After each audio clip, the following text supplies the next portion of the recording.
Cá estamos mais uma vez na escola da espiritualidade cristã, cujo mestre é Jesus, fazendo este intensivão de espiritualidade, como eu tenho dito desde a primeira novena. Já são 8 semanas orando, meditando, crescendo na palavra de Deus, que nos edifica como seres humanos, como cristãos. Pois bem, já na penúltima noite desta novena tão importante, já vislumbrando semana que vem o grande encerramento, mais uma vez, com Santa Teresinha, queremos meditar essa palavra que por muitas vezes ela meditou, guardou no coração e a transformou em vida. De fato, nesse mês de setembro, a igreja está lembrando isso, a importância que a Bíblia tem em nossa vida, porque ela é palavra de Deus.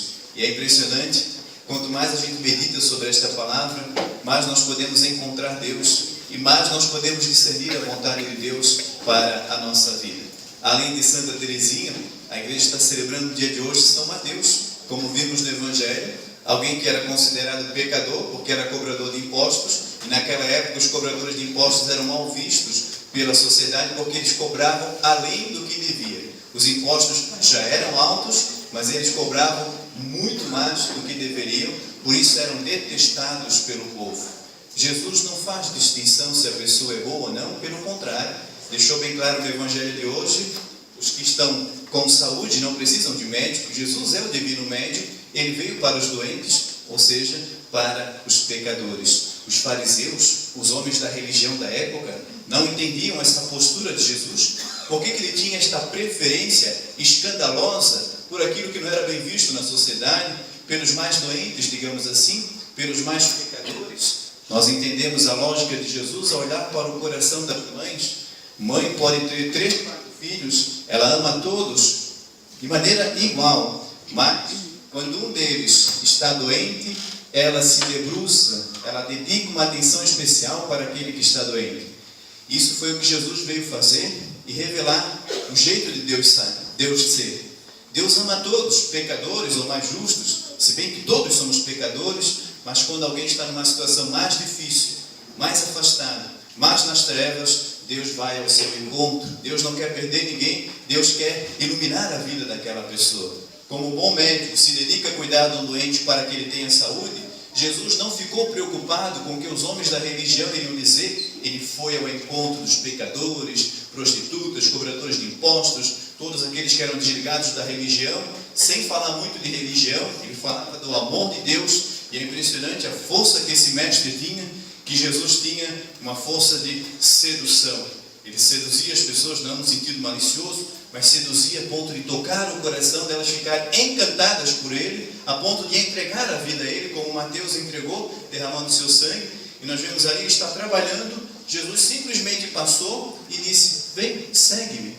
Que força é essa de palavra e de presença que ele tinha? Diz o texto que Mateus se levantou imediatamente e o seguiu, e seguiu de maneira radical, a ponto de virar um evangelista, alguém que se preocupou em relatar a vida de Cristo para que nós pudéssemos escutá-la hoje.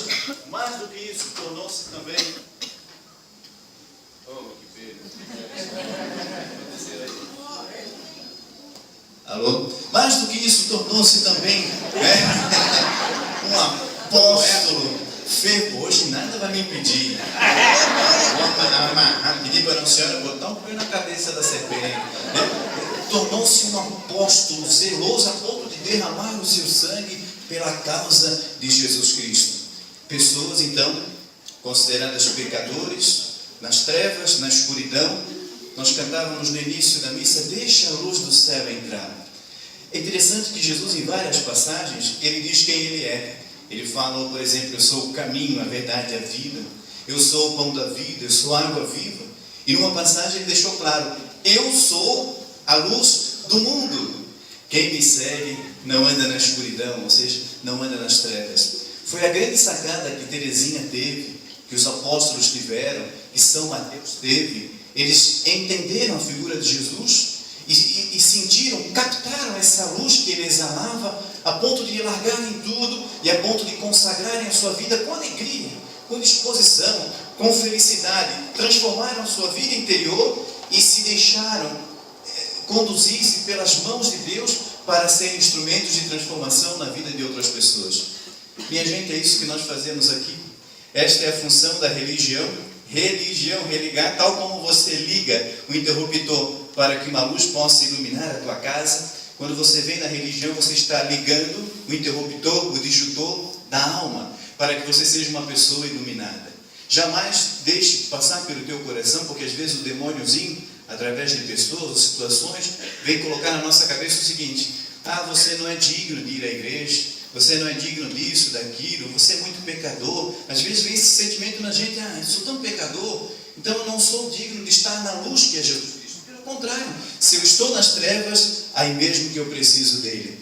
Como é interessante, quando falta luz, tem aquela lâmpadazinha de emergência em casa, ou tem uma lanterna. Se você vai sair na rua à noite, não tem a luz elétrica, vai numa mata, a luz da lanterna, por mais que seja fraquinha, ela vai te dar segurança, vai mostrar o caminho certo. Então o grande segredo é esse. Por isso que nós estamos aqui. A gente vem aqui para receber a luz de Jesus, para enxergar o caminho certo. Eu sou a luz do mundo, quem me segue não anda na escuridão.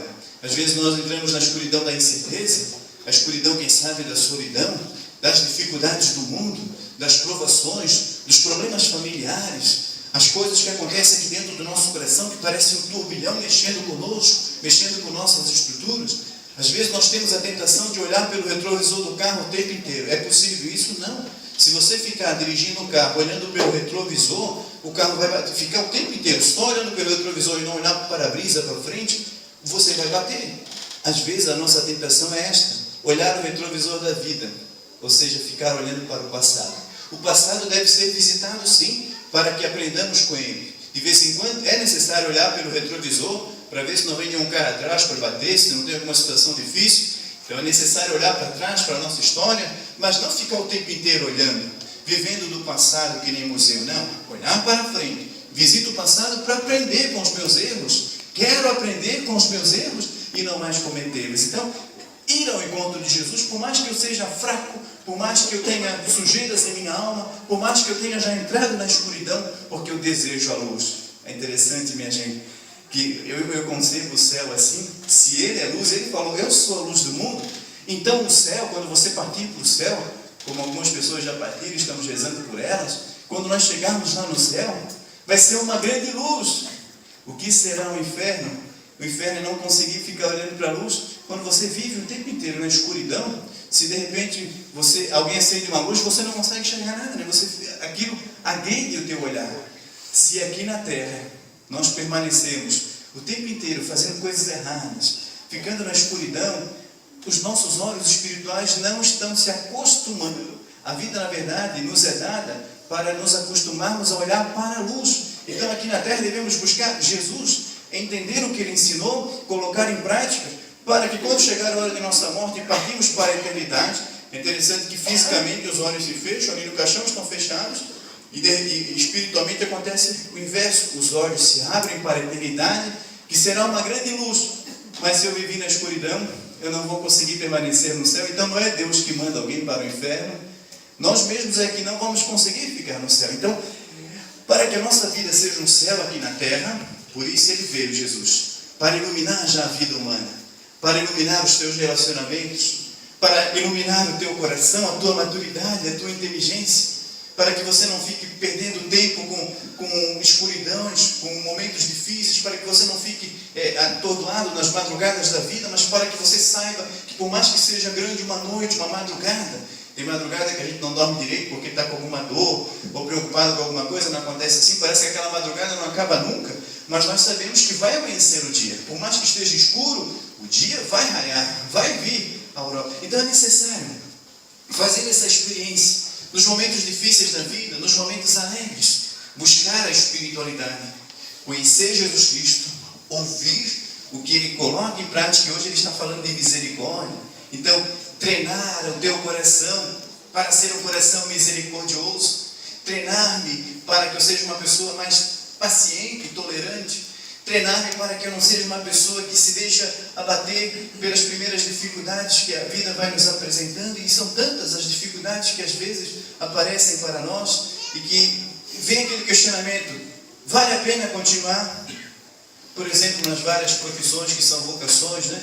Um militar, por exemplo, um médico, o sacerdote, e tantas outras pessoas na sociedade, os professores, às vezes, com certeza, diante das dificuldades, dá aquela vontade de desistir. Esses dias eu estava escutando uma palestra que alguém disse algo muito interessante. Quando você passa por uma crise conjugal ou vocacional, e dá aquela tentação de largar tudo, você deve pegar uma folhinha em branco e fazer 2 colunas. Na primeira coluna colocar apesar de, e na segunda coluna por causa de.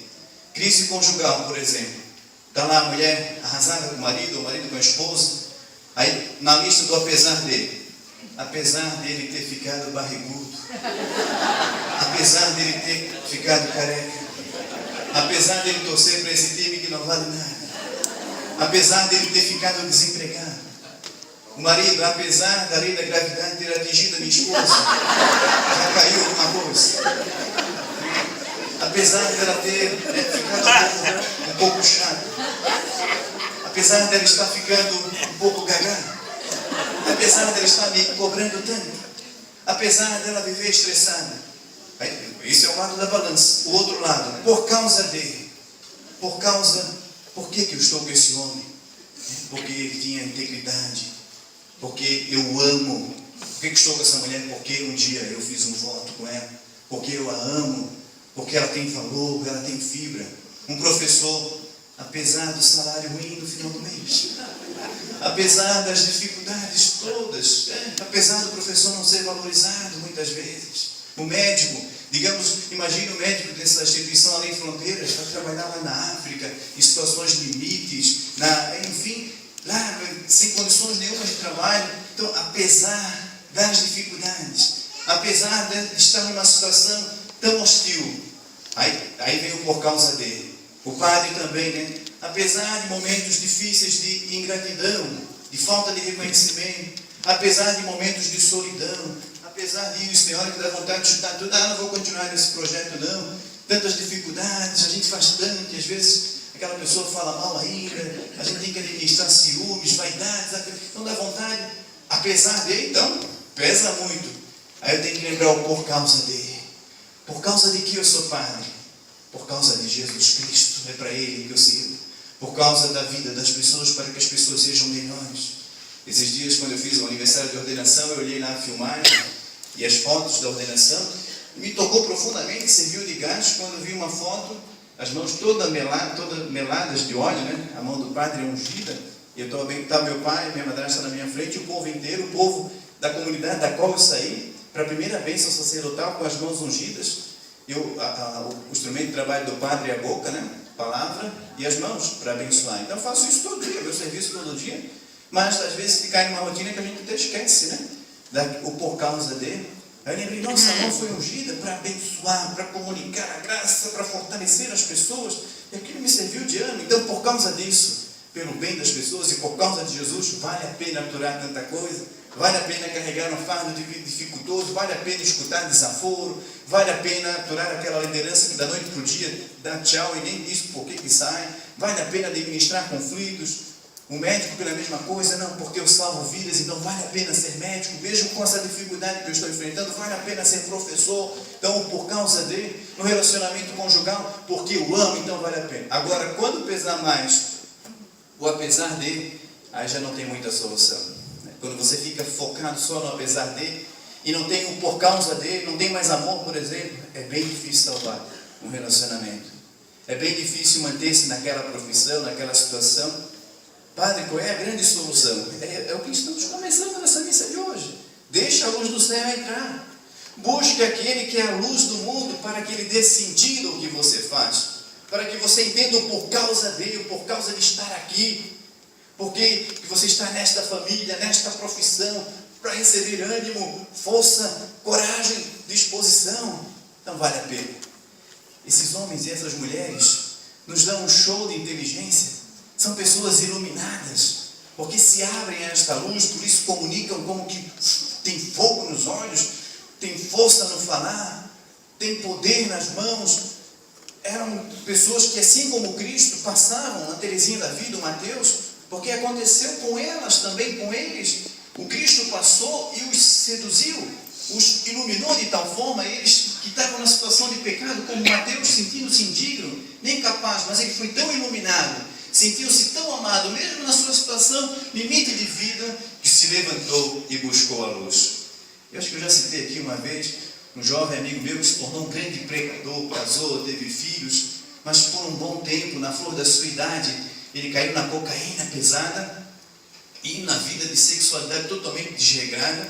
Ele trabalhava numa oficina, a oficina dele era cheia de retratos, dele não, do patrão, de fotos de mulher pelada. Ele dizia no seu testemunho que ele se masturbava todos os dias olhando aqueles cartazes e espetava todos os dias, injetava a cocaína, acabando com a sua vida, né? Fazendo da sua vida, que é curta, como eu falava recentemente, muito pequena, muito vazia, não estava deixando legado nenhum, já estava com a morte quase que decretada, a morte interior já tinha acontecido, né? Não tinha mais o por causa dele sair desta situação, e lá estava ele em plenas trevas, na escuridão. De repente, na hora que ele vai suspeitar, um certo dia, alguém colocou, não sei se foi o chefe, mesmo em meio às fotos de mulheres peladas, colocou uma foto do Cristo na cruz, todo estraçalhado, sangrando assim, com uma coroa de espinhos, e na hora que ele foi espetar, olha a luz de Cristo, minha gente, esse Cristo está vivo, não está só no Evangelho, nas linhas de uma palavra, de um livro, não aconteceu só há 2000 anos atrás, ele está vivo toda quarta-feira aqui, ele está vivo no teu coração, está vivo na tua casa, está vivo na tua profissão, está vivo nas pessoas. Por ele vale a pena superar as nossas picuinhas, por ele vale a pena superar os nossos defeitos de personalidade, por ele vale a pena chegar no final do dia, iluminado por essa luz, e fazer a revisão, chegar à conclusão: poxa, eu podia ter perdoado mais, podia ter brigado menos, podia ter abraçado mais, poxa, eu fui tão pequeno naquela hora, para que eu senti ciúme? Por que eu abandonei a igreja? Por que eu abandonei aquele serviço? Por que fiz isso? Então, essa revisão de vida eu faço todos os dias. Pega a palavra de Deus e dá. Eu falei para vocês, né, montarem agora no mês de setembro, um altarzinho para a palavra. Eu fiz isso também na minha casa lá, né? Eu tenho a minha Bíblia do lado da minha cama, mas na porta tem lá como é que se chama aquilo? De 4 pés? Aquele negócio lá? Né? Aparador, né? Tá no aparador. Aí eu levei a Rosinha daqui, botei dentro do copo, eu boto o gelinho todo dia, ela fica beleza. E botei a Bíblia aberta, e eu entro na casa, vou olhar o salmo de agora, a gente faz as minhas orações. Meu Deus, esse mês de setembro está tão forte, tão iluminado. E aí quando eu chego, na hora de dormir mesmo, vou lá, boto a mão na Bíblia, faço sinalzinho na cruz, e dou uma pensadinha rápida, é coisa rápida, sobre o meu dia. E começo a jogar aquela luz que eu estou pegando da Bíblia e da minha oração, jogo sobre as minhas atitudes. E é impressionante como aquilo que foi treva, puxa, aquela impaciência, né? Na terça-feira acordei para ter um dia muito intenso, eu tinha umas coisas bem interessantes para resolver, que seriam difíceis de resolver. Aí quando eu fui sair da cama, eu disse: Espírito Santo de Deus, luz de Jesus, vai na minha frente. E foi um dia espetacular, tudo se resolveu da melhor forma. Aí no final do dia fui agradecer, joguei a luz de Deus sobre tudo que eu fiz e tomei consciência do que poderia ter sido melhor, que eu poderia ter falado menos, poderia ter resmungado menos, porque é só entregar nas mãos de Deus e confiar que Ele dá a resposta. Então quem está com esta luz, não fica com medo, porque essa luz conduz no meio das trilhas da vida e leva com certeza a segurança, leva a fortaleza, por mais que seja difícil a situação. Essa luz nos leva a entender que a felicidade não é algo perene, não dá para ser feliz todos os dias, minha gente, senão você não vai valorizar a felicidade, você vai explodir, não vai ter energia para ser feliz todos os dias. No meu livro, acho que, se eu não me engano, o Alegrai-vos, tem uma folhinha daquela que eu botei assim: é necessária a ausência para valorizar a presença. Às vezes é necessário você sentir uma dor física para lembrar o quanto é bom estar sem dor. Uma vez eu fiquei uma semana com uma pedra no rim, me destruindo. Meu Deus, urinava sangue, ia no médico, o médico disse: não, calma, vai expelir, senão a gente tira.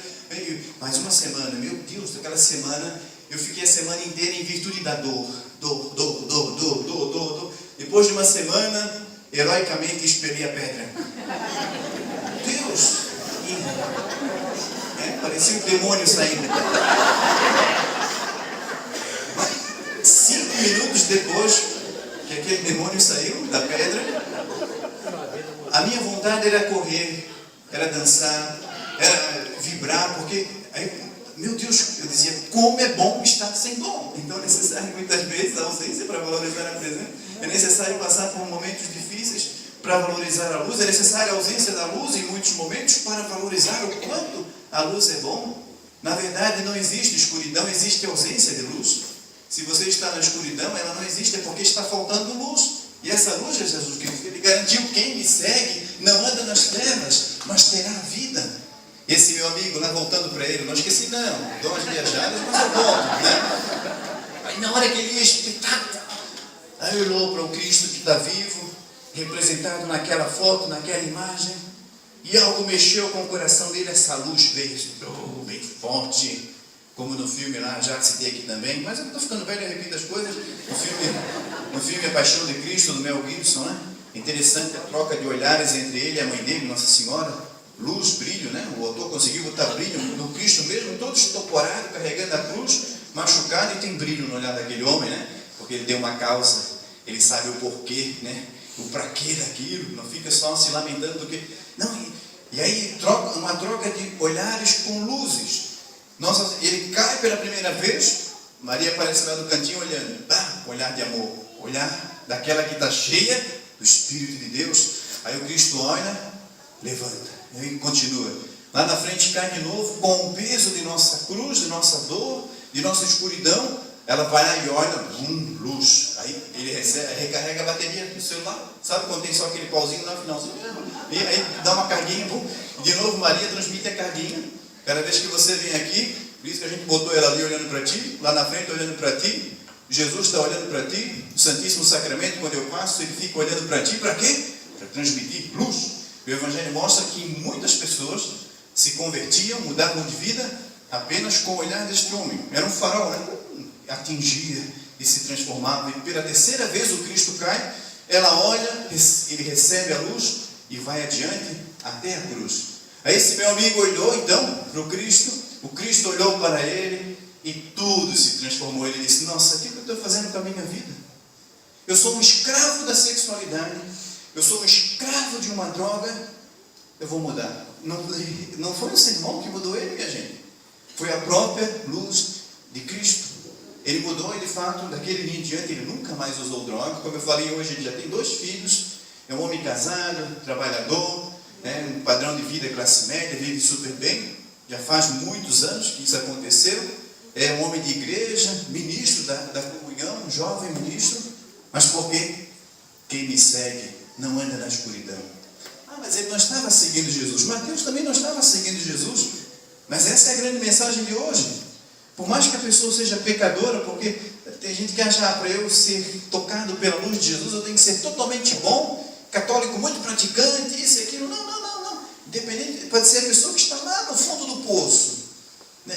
O Cristo vai ao encontro e a ilumina, como foi o caso daquele meu amigo. Mas claro, tinha uma mãe rezando por ele, incessantemente, que vinha, que já tinha descoberto a luz de Jesus, e com a força, com a intensidade do seu coração, tal como a intensidade do coração daquela mulher com o Filho Jesus. Nada é por acaso, a Bíblia é um reflexo da vida, nada é por acaso na Bíblia. Então, com a intensidade da oração, da força daquela mulher que vinha na igreja e recebia a luz, ela recebia a carga, recarregava a bateria. Toda missa que ela vinha, ela recarregava a bateria, ficava 100%. Aí ela mandava a força para o seu filho, iluminava, e chegou lá naquela oficina. Talvez você esteja na situação desta mãe, orando, ore pelos seus, ore por aqueles que ainda temam estar na escuridão de uma escravidão de alguma coisa, aqueles que estão na escravidão do pecado, da indiferença, do materialismo, nisso, naquilo, e tantas coisas ruins aí que escravizam o ser humano, que roubam a sua felicidade, que o impedem de ser pleno, aquela pessoa que envelheceu antes do tempo, como eu citei aqui também nesta novena. Então reze, mande a tua força, receba essa força quando vier aqui. Não fique triste não, que pena que o meu marido não está escutando isso, que pena que o meu filho não está escutando isso, que a minha esposa, não, receba, é para ti. Receba, vá na luz, coloque-se na luz de Jesus Cristo e leve essa luz para os outros, transforme a vida dos outros, sem muito estardalhaço. Repito, no Evangelho Jesus passou perto de Mateus, mas porque estava cheio de luz, simplesmente fez um convite: vem e segue. Então, ele falou Mas mais do que Mateus não o seguiu só por causa desta frase. Mateus o seguiu porque Jesus era como que um imã. E os pecadores ao lado oposto do imã, né? São como que de ferro, né? Marcados, duros pela casca do pecado. Mas aí o Cristo passa e vai atraindo, né? Vai grudando. Ele ia grudando nele uma série de pecadores. Os homens da religião não entendiam porque ele tinha essa preferência escandalosa, mas iam atrás dele e tudo começou até chegar hoje aqui nesta comunidade cristã, em tantas outras, a ponto de vidas serem transformadas e iluminadas. Repito o início da missa. Deixa a luz do céu entrar. Abre bem as portas do teu coração e deseje ardentemente a tua conversão.